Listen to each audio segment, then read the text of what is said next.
नमस्कार। हमारी पेशकश में आप सबका स्वागत है। आपके साथ ये भी है कि कल ट्रेन रुकने वाली है और किसानों की तरफ से रेल रोकने की बात पहले ही कर दी गई थी और चूंकि कल का तारीख तय की गई थी, कल की तारीख मुकर्रर थी और इस वजह से कल किसानों की तरफ से रेल रोकना एक अभियान के तौर पर इनकी तरफ से चलाया जा रहा है। अब सवाल यही है कि ट्रेन रोककर सरकार को किस हद तक दबाव में ला पाएंगे किसान। ट्रेन को रोककर किस तरीके से अपने जो एक दबाव बनाने की कोशिश सरकार पर है उसमें किस हद तक कामयाब हो पाएंगे किसान, ये बड़ा सवाल है। आज इसी पर बातचीत होगी।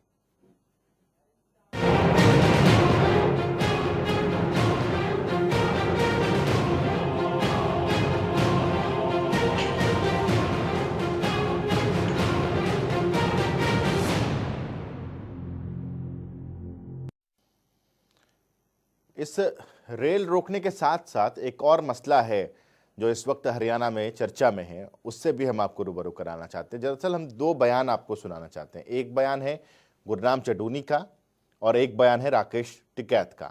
गुरनाम चडूनी पश्चिम बंगाल दौरे को लेकर के, या पश्चिम बंगाल में जब वो लोग जाएंगे और किस तरीके से आंदोलन को वहां पर आगे बढ़ाएंगे, इसको लेकर के जब उनसे पूछा गया तो उन्होंने कहा बीजेपी को हराना है तभी तो ये आंदोलन जीतेगा। राकेश टिकैत से जब यही सवाल किया गया तो उनका कहना था कि चुनाव से इसका कोई लेना देना नहीं है, वहां के किसान परेशान हैं, इसलिए वहां जाएंगे, उनको साथ देंगे उनका। कहा कि पूरे देश में जो भी आदमी इस आंदोलन का समर्थन ना करे, वो बीजेपी का हो चाहे किसी और का भी हो, जो हमारे आंदोलन का समर्थन ना करे उसको वोट नहीं देना, बाकी चाहे किसी को दे देना। और रही पश्चिमी बंगाल की बात, भाई अगर ये बीजेपी वाले हारेंगे तभी तो हमारा आंदोलन जीतेगा। पश्चिमी बंगाल वालों को भी, क्योंकि वहाँ भी किसान हैं, वहाँ भी जो उनकी ज़्यादा लोगों की जीविका है वो खेती है और वो भी हमारे भाई हैं और वहाँ भी हम जाएंगे। और जो वोट का है उनको भी हम कहेंगे कि जो हमारा पक्ष के कानून ना बनाए, क्या हम उसे वोट डालनी चाहिए? उसे बिल्कुल नहीं डालनी चाहिए। जो हमारी जीविका छीन रहा है उसको बिल्कुल नहीं वोट डालनी चाहिए। आपने बंगाल का संदर्भ भी दिया। अच्छा, बंगाल में क्यों देश में नहीं है भाई? बंगाल में क्यों नहीं जा सकते हम? जाएंगे, सब जगह जाएंगे, पूरे देश में जाएंगे। बंगाल में भी तो किसानों को दिक्कत है। बंगाल के किसानों को दिक्कत है। हाँ, बंगाल में किसानों को दिक्कत है, जाएंगे वहाँ भी। किस तरह की दिक्कत है? अरे फसलों के रेट नहीं मिल रहे वहाँ पे भी। हाँ, दिक्कत है, बंगाल में भी जाएंगे। सर, आप अभी तक चुनाव से संबंधित है? ना चुनाव से नहीं भाई, वहाँ तो हम तो किसानों के मामले में जाएंगे। जी, दोनों बयान सुना दिया। तीन खास मेहमान हमारे साथ जुड़े हुए हैं, चर्चा में इन तीनों को लेकर के आते हैं। रंजीता मेहता जी हमारे साथ जुड़े हुए हैं, बहुत बहुत स्वागत है रंजीता मेहता जी आपका। इसके अलावा खालिद चाहलका जी कांग्रेस की तरफ से हमारे साथ जुड़े हुए हैं। खालिद जी, बहुत बहुत स्वागत है आपका। और अक्षांश पंडित जी हमारे साथ जुड़े हुए हैं, किसान नेता के तौर पर आपका भी बहुत बहुत स्वागत है। चूँकि रेल रोकने की बात है तो शुरुआत इस रेल रोको से ही करेंगे, उसके बाद जो गुरनाम चडूनी का स्टेटमेंट हम लोगों ने सुनाया है और राकेश टिकैत का, उस पर पॉलिटिकल रिएक्शन लेने की कोशिश होगी। अक्षांश पंडित जी, आपसे सवाल ये है, रेल कर क्या साबित करेंगे? रेल रोक कर कितना दबाव बनेगा? देखिए, विभिन्न से केवल आंदोलन एक संदेश होता है, वो वहां पर बैठकर किया। आज रेल रोकने का भी मामला के माध्यम से सरकार के बीच में किसान अपना संदेश देने की कोशिश कर रहे हैं। विभिन्न माध्यमों को समय समय में प्रयोग करके अपनी बात सरकार तक पहुंचाई जानी है। उसी को लेकर के उसी एक क्रमबद्ध स्टेज और तरीकों में एक तरीका ये भी अपनाया गया संगठन की तरफ से, सर्वसम्मत से रेल रोको अभियान पर कार्य किया जा रहा है। जो लोग परेशान होंगे उसके जिम्मेदार कौन होंगे?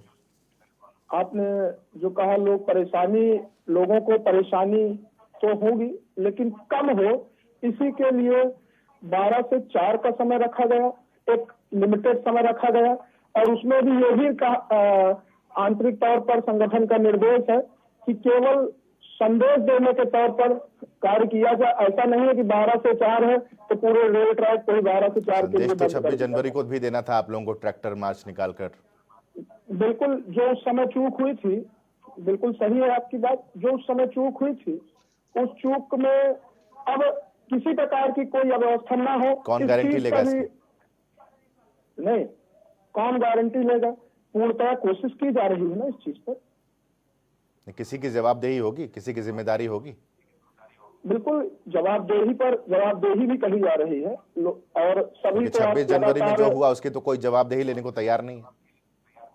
26 जनवरी में जो हुआ, जो लोगों ने किया, जिन लोगों ने पहले बोला था, सरकार ने उनके खिलाफ कार्रवाई करना चाहिए। कार्रवाई हुई, वो जेल गए। तो आप लोगों की तरफ से तो कोई जिम्मेदारी नहीं। तो 26 जनवरी में जब जिन लोगों ने किया तो उस चीज की जवाबदारी वो लोग लेंगे ना। आप लोग तो हम ये लोगों कह रहे के हैं कि द्वारा जो किया गया पकड़े है गए क्या? उनको छोड़ दो, रिहा करो। नहीं, जिन लोगों को गलत तरीके से पकड़ा गया उनको छोड़ वो दो। आप थोड़ी और तय जो करेंगे लोग- कि किसको गलत तरीके से पकड़ा है, किसको सही तरीके से। नहीं, पूर्व में आप लोग आज तो दिशा रवि को पूर्व- भी कह रहे हैं कि गलत तरीके से पकड़ा है। हाँ, किसको? आप लोग तो दिशा रवि को लेकर भी कह रहे हैं गलत तरीके से पकड़ा है। जांच के लिए कहा जा रहा है। नहीं, कि उसके उसकी पकड़ने जांच के होनी तरीके को चाहिए। आप लोग कह रहे हैं कि यह तो लोकतंत्र की हत्या है। नहीं, तो लोकतंत्र में वही तो बात की जा रही है कि जांच की जाए। तो जांच सुव्यवस्थित जांच के लिए ढंग से। बोलिए ना। आप लोग पकड़ने के तरीके पर सवाल उठा रहे हैं, किसान मोर्चा सवाल उठा रहा है। कहने की भाषा अलग हो सकती है, तात्पर्य वही जो आप कह रहे हैं। लौटता हूं आपके पास। खालिद साहब, पहली बार आप चर्चा में हमारे साथ जुड़े हैं। सवाल ये है कि गुरनाम चडूनी ये कह रहे हैं कि पश्चिम बंगाल जाएंगे, वहाँ बीजेपी को हराएंगे। शुरुआती दौर से ये गुरनाम चडूनी पर यह लग रहा है इस तरीके से दबी जुबान से या खुलकर कि वो एंटी बीजेपी काम कर रहे हैं, कांग्रेस के लिए काम कर रहे हैं। देखिए साकिब सुमन जी, पहले तो मैं पहली बार आपके चैनल पर आया, आप लोगों ने बुलाया, इसके लिए मैं आपका धन्यवाद करता हूं। जी। दूसरी चीज ये है कि लोगों के लिए चुनी गई और लोगों द्वारा चुनी गई सरकार, इसमें कोई चीज लोगों के खिलाफ जाती है, कोई फैसले सरकार लोगों के खिलाफ लेके आती है, तो लोगों का संवैधानिक अधिकार है उन चीजों के खिलाफ आवाज उठाना। जहां तक गुरनाम चडूनी जी का सवाल है, राकेश टिकैत जी का सवाल है, वो दोनों किसान संगठनों के नेता हैं, भारतीय किसान यूनियन के नेता हैं। वो क्या कह रहे हैं, उनके किसी भी बात के लिए कांग्रेस पार्टी या मैं समझता हूं कोई दल जिम्मेवार नहीं है। ये अलग बात है कि हम पूरी तरह से किसानों के इस आंदोलन को समर्थन करती है।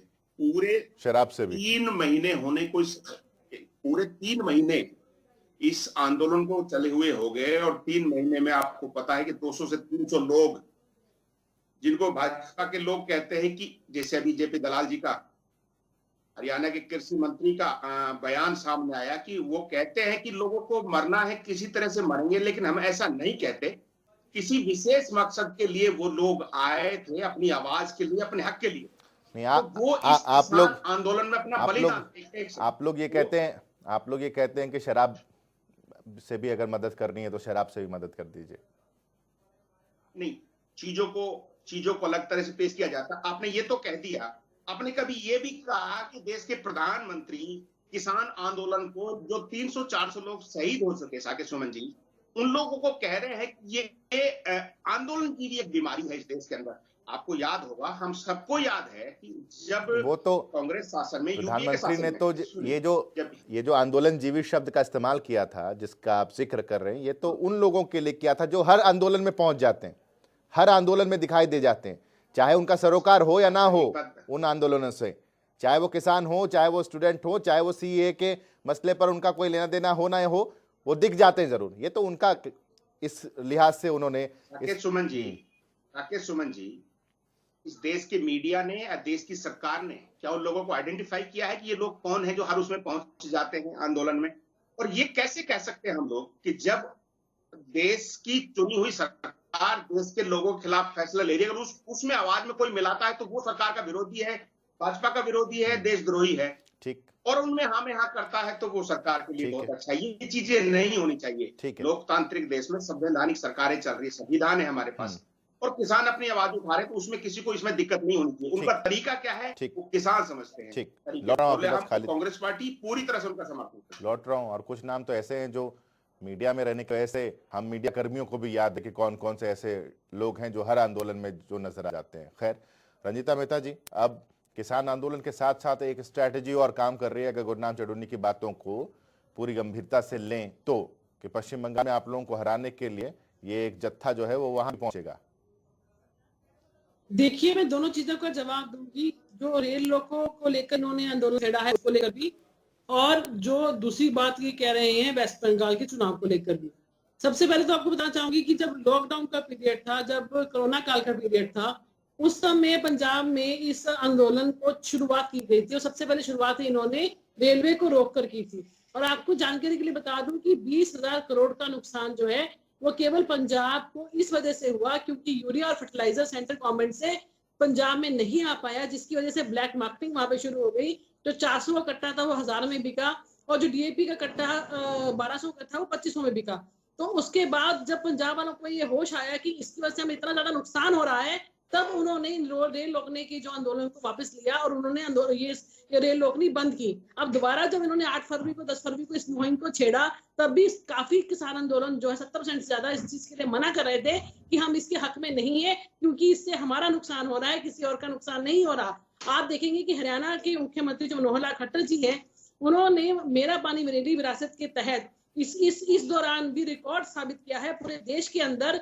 आज अगर हम बात करें तो 1,26,927 हेक्टेयर जमीन जो है जहां पर धान की जगह उन्होंने राजी कर लिया है किसानों को कि वो दूसरी फसलें बीजे और उसके ऊपर उनको प्रोत्साहन राशि भी दी जा रही है। तो जिस तरीके के मैक्सिमम एमएसपी बाजरे का आज हरियाणा दे रहा है, मैक्सिमम एमएसपी गन्ने का आज हरियाणा दे रहा है, तो आज किसान जो है हरियाणा के खुश है। पर कहीं ना कहीं चुडूनी जैसे लोग जो हैं वो ये नहीं चाहते कि उनकी राजनीति खत्म हो, जिसके तहत अब वो पश्चिम बंगाल की तरफ जो है अपना रुख मोड़ रहे हैं। रंजीता मेहता जी, एक सवाल का जवाब दीजिए। किसान है यहाँ पे आपके साथ इन्वॉल्व है ही नहीं। एक सवाल का जवाब दीजिए। अगर प्रदेश की सरकार ने किसानों के लिए इतना काम किया है, केंद्र सरकार ने किसानों के लिए इतना काम किया है, जब इससे पहले भी जब हम लोग आपसे पूछा करते थे कि इन तमाम बातों को किसानों तक पहुंचाने में आखिरकार आप लोग नाकाम क्यों रहे?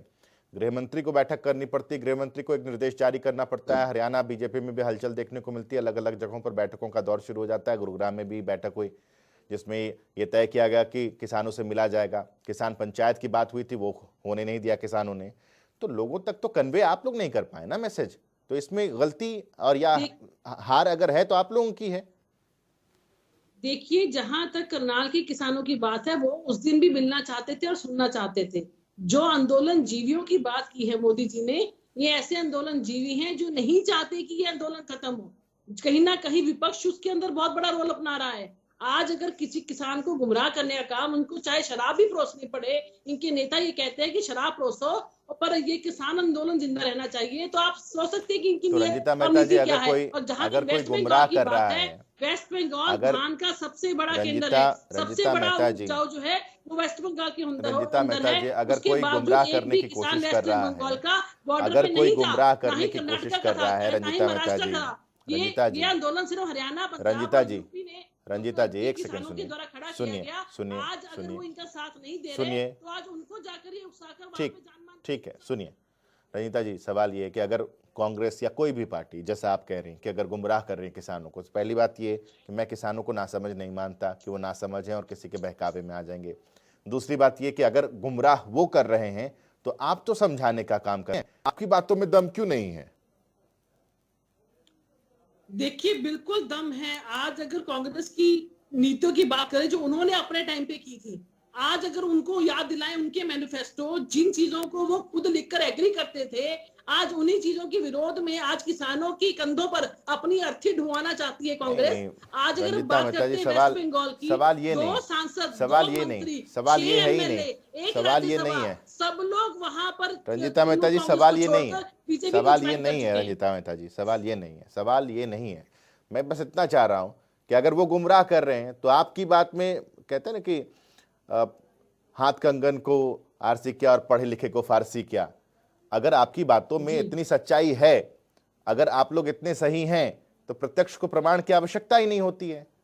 क्यों किसान बहकाए हुए में आएंगे?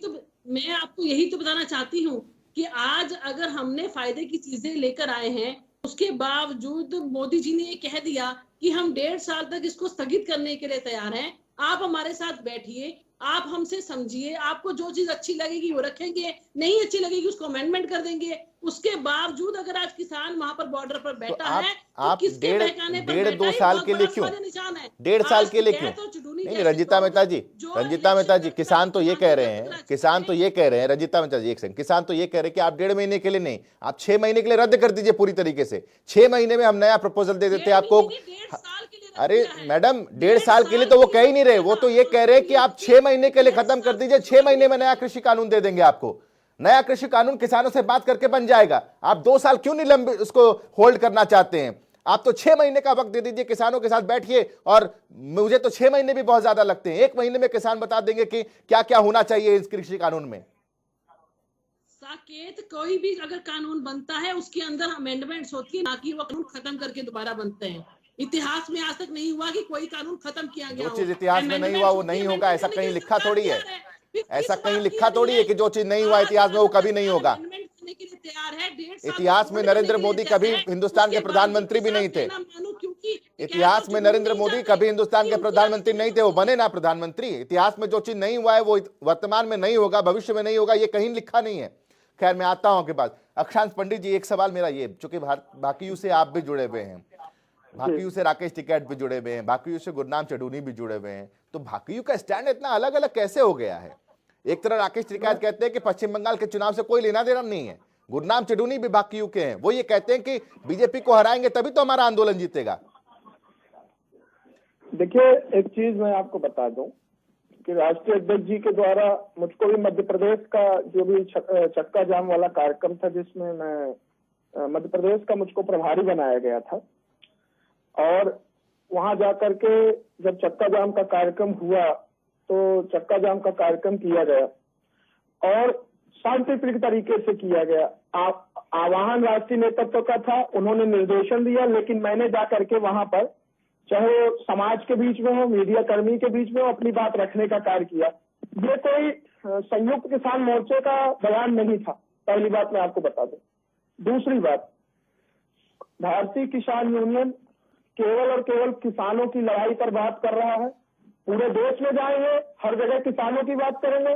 हमको न किसी अक्षांश पंडित कांग्रेस जी, आपको याद होगा कि गुरनाम चढ़ूनी को निलंबित करने या हटाने की भी बात हो गई थी। उसमें किस हद तक, कितनी हद तक सच्चाई थी वो अलग मसला है। ये भी कहा गया था कि इनका कनेक्शन जो है वो पॉलिटिकल लोगों से है। क्या उनके इस स्टेटमेंट से राजनीति की बू नहीं आ रही? साकेत जी, मैं आपको बता रहा हूँ, आपने ये बात कहा, बिल्कुल बहुत अच्छी बात की, आपकी बात का स्वागत है।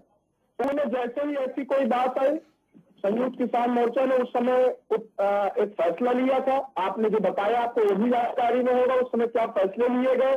फिर उन्होंने अपनी बात रखी, अपना पक्ष रखा, फिर वो फैसला वापस लिया गया। दूसरी चीज मैं आज आपको बता दूं कि ये किसी व्यक्ति का अपना बयान हो सकता है, लेकिन चूंकि जिस मैंने आपको जो एग्जाम्पल दिया कि मैं अभी मध्य प्रदेश में प्रभारी बना करके भेजा गया और जो मुझको निर्देश दिए गए, जो मुझको संगठन के द्वारा बातें की गई, संगठन के द्वारा मुझको जितने अधिकार दिए गए, उन्हीं के अनुरूप मैंने अपनी बात रखी। नहीं, फिर दूसरी चीज, अक्षांश पंडित जी, ऐसे तो अगर किसी पद पर कोई व्यक्ति है जिसको जिम्मेदारी दी गई है, और हर बार हम यही कहते रहे कि ये उसका निजी राय हो सकती है, उसकी निजी सोच हो सकती है। फिर खालिद साहब कहेंगे कि विद्या रानी ने जो शराब बांटने वाली बात कही वो उनकी निजी सोच होगी, निजी राय होगी। रंजीता मेहता जी जो कहेंगी कि जो हरियाणा के मंत्री की तरफ से बयान आया उनके किसानों की मौत पर, वो उनकी निजी सोच हो सकती है, पार्टी का कोई लेना देना नहीं है। तब तो हर कोई अपनी जिम्मेदारी से पल्ला झाड़ लेगा ना साहब। नहीं तो क्या संयुक्त किसान मोर्चा समय समय पे आपसे बात नहीं करता है क्या मीडिया कर्मियों से? नहीं, क्या भारतीय किसान यूनियन का जो राष्ट्रीय नेतृत्व है, भारतीय किसान यूनियन का जो राष्ट्रीय नेतृत्व है, वो नहीं पूछेगा गुरनाम चढ़ूनी से कि आप ये कह रहे हैं कि वहां जाकर बीजेपी को हराना है, क्यों कह रहे हैं? आप पर पहले से लांछन लग चुका है कि आपका पॉलिटिकल कुछ संबंध है। तो हम आपसे फिर एक चीज कह रहे हैं ना, जैसे कि आपने कहा, मैं आपकी बात का 100% सपोर्ट कर रहा हूँ कि गुरनाम सिंह चढ़ूनी या कोई भी XYZ व्यक्ति वो अपनी कोई भी बात करता है, मैं अगर व्यक्तिगत कोई राय पूछता है, मैं इस बयान के व्यक्तिगत तौर पर ही खिलाफ हूँ 100%, अगर मेरी व्यक्तिगत राय बात कोई पूछता हो तो। लेकिन मैं आपको फिर बता देना चाहता हूँ, ये संयुक्त मोर्चा की ऑफिशियल बात नहीं है, और गुरनाम सिंह चढ़ूनी जी ने ये जो बयान भारतीय दिया, किसान यूनियन का ऑफिशियल है क्या ये? नहीं, गलत, बिल्कुल गलत है, गलत 100% बिल्कुल गलत बात है। हमारा केवल उद्देश्य किसान पर बात करना है, किसानों के हक की ठीक। बात करना है, और हमको किसी कांग्रेस, किसी बीजेपी से कोई लेना देना नहीं। तो मेरी एक गुजारिश भी है, और मैं चाहता हूं कि जब हम लोग चर्चा में बैठे हैं अक्षांश पंडित जी, कि आप भी राष्ट्रीय नेतृत्व तक भारतीय किसान यूनियन के इस बात को पहुंचाइए और जरा स्पष्ट कीजिए कि आखिर गुरनाम चढ़ूनी चाहते क्या हैं।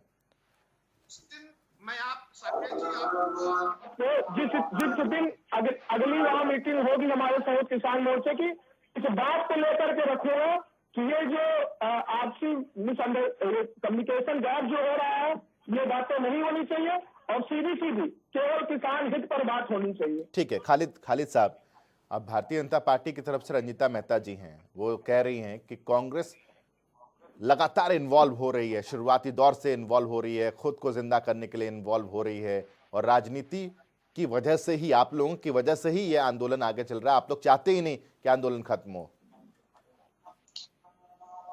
साकेत सुमन जी, मैं रंजीता जी को इसमें शामिल करते हुए आपसे भी क्रॉस का सवाल ये पूछता हूँ कि बहन रंजीता जी और क्या चौधरी वीरेंद्र जी अलग अलग दल से हैं क्या? नहीं है ना, बिल्कुल नहीं है। आज चौधरी वीरेंद्र सिंह ने हरियाणा के जिला नूंह में वो एक श्रद्धांजलि सभा में चौधरी जो खुर्शीद अहमद पूर्व मंत्री, उनको श्रद्धांजलि दे आए थे।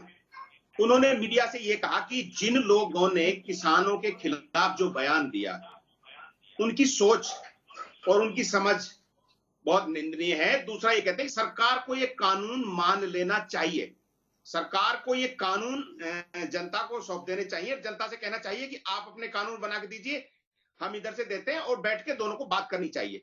ये चौधरी वीरेंद्र सिंह ने कहा है, आप सर्च कर लेंगे और कुछ देर बाद हो सकता है न्यूज पे भी चले, कहीं कहीं आपके पास आ गया होगा। तो ये भाजपा के नेता आधे तो ये कह रहे हैं कि कानून खराब है और किसानों के हक में गलत हो रहा है, उनको मान लेना चाहिए। कुछ जो जैसे हमारी रंजीता मेहता जी, हमारी बहन जी हैं, अभी हमारे साथ कांग्रेस में थी कुछ समय पहले, अभी तो उनकी पूरी तैयारी भी नहीं है समझने के लिए कि भाजपा में क्या है, लेकिन चलो ठीक है, उनका ये तो अपना निजी मामला है। वो कांग्रेस में थी हमारे साथ लंबे समय से। आप ये बता दीजिए कि विद्या रानी क्या आपकी पार्टी की नेता है, जो 3 बार नरवाना से चुनाव लड़ भी चुकी हैं और जीत भी चुकी हैं, हार भी चुकी हैं? क्या वो आपकी पार्टी की नेता आपसे पूछ के बयान दे रही थी कि किसानों को शराब परोसी जाए, जितना पैसा देना है दो, जितनी शराब देनी है दो, पर अपने आप को जिंदा रखना है तो किसान आंदोलन को सपोर्ट करो? तो क्या खालिद जी वो आपसे पूछकर प्रधानमंत्री बनने चल रहे पूरे 7 साल उसी तरह से उनके दल को मानने वाले लोग, भाजपा को मानने वाले लोग बनने चल पड़े हैं। ना इस देश में किसानों की आवाज सुनते हैं, ना इस देश में जवानों की आवाज सुनते हैं, ना इस देश में सैनिकों की आवाज सुनते हैं, ना इस देश के अंदर किसी की आवाज नहीं सुनी जाती है। सिर्फ एक तरफा फैसले सरकार में लिए जाते हैं। उसी तरह से आप भी बात कर रही हैं। अगर आपको सुनना नहीं आता, आप कोरोना काल की बात कर रही थी, आप सुन लीजिए, आप कोरोना काल की बात कर रही थी, पंजाब को कितना नुकसान हुआ, पंजाब को कितना नुकसान हुआ, तब ये बता दीजिए कि कोरोना काल में ठीक है, आप तीनों का बहुत बहुत शुक्रिया। चर्चा को यहीं पर खत्म करना पड़ेगा। बहुत बहुत शुक्रिया आप सबका। अब सवाल यही है कि जो लोग परेशान होंगे उनकी अपनी नियति है। किसान आंदोलन इसी तरीके से लगातार आगे बढ़ता चलेगा, क्योंकि सरकार का भी जो रुख है वो कहीं से ऐसा नहीं लग रहा कि इस आंदोलन को जल्द से जल्द खत्म करने की तरफ सरकार आगे बढ़ रही हो। इस पेशकश पे अभी के लिए बस इतना ही। थोड़ा सा ब्रेक, खबरों का सिलसिला लगातार जारी रहेगा।